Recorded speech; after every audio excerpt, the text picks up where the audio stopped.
Hello everyone. So today we talk about the labor codes and how they can be actualized in our present social situation. So we have the labor codes, the four new labor codes which is being extended by the government. There are four codes, which is the code on industrial relations, the code on wages, the code on social security, and also the occupational health of the workers. So, labor codes or the labor laws are an interesting topic because it brings the convergence of law, economics, and also sociology.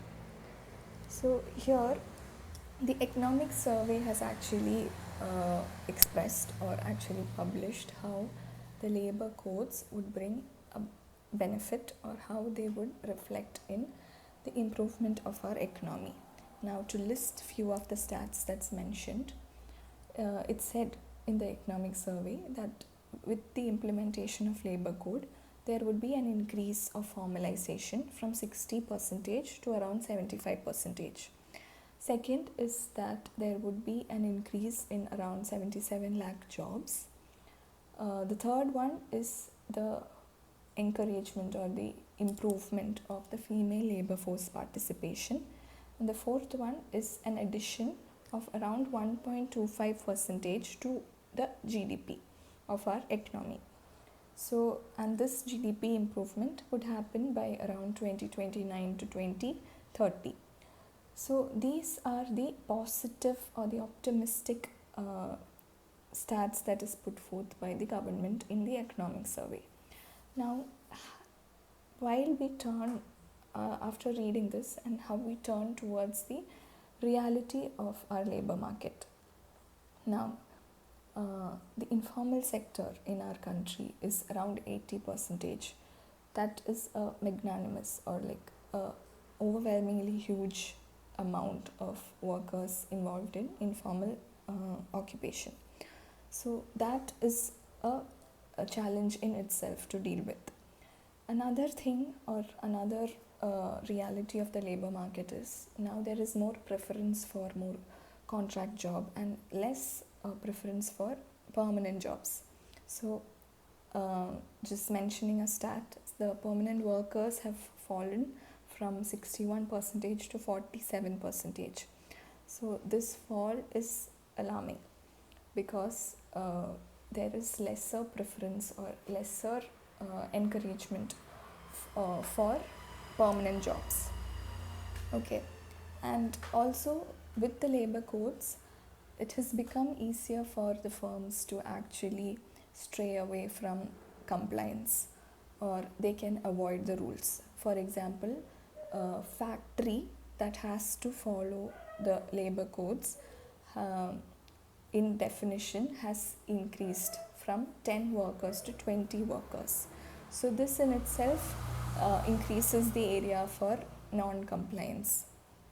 And also there is more short-term contracts being done. So this in paper, these short-term contracts would look like formal, but in reality they are very informal. There is no job security involved. Okay, and also another point is about the gig companies and how these gig companies have to contribute around 1 to 2% of their turnover for worker welfare. But there is no clarity in regards to how the worker welfare would be improved with this allocation. So that is again an issue being faced. And another major drawback would be that labor inspections have become weakened. Now, these labor inspectors have become more or less like facilitators than inspectors.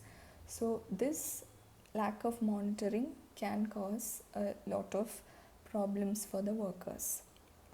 And talking about this in terms of sociology, I would like to talk how there is platform capitalization being happening. Now, what is platform capitalization? It means that the workers are being viewed as independent contractors. So they do not have any job security, they do not have any company liability or the employer liability, but at the same time they are being run by algorithms, and there is an algorithmic management happening. Okay, so these are the these are the points that are being mentioned in the article. Now I would like to give few suggestions uh, for this problem.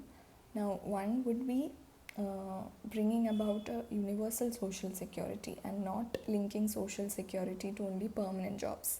So that would be a good suggestion, because even platform workers would get enough social security benefits like maternity benefit or any kind of insurance, health insurance, etc.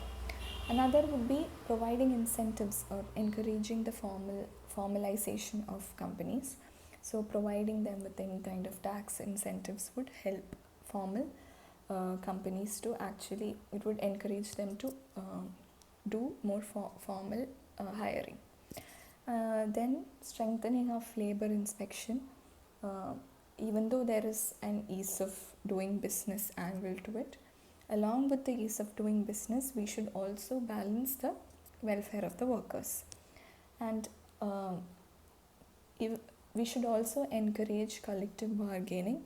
So when different kinds of workers, they form trade unions and they actually act as pressure groups, it is helpful that the government can know about the drawbacks in the lawmaking or the codes that is put forth.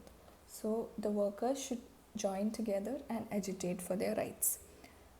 And social development can also be from skill development of the workers, skilling the workers through the employment that they are provided. So all these would be good suggestions for the issue. That's it for today. Thank you.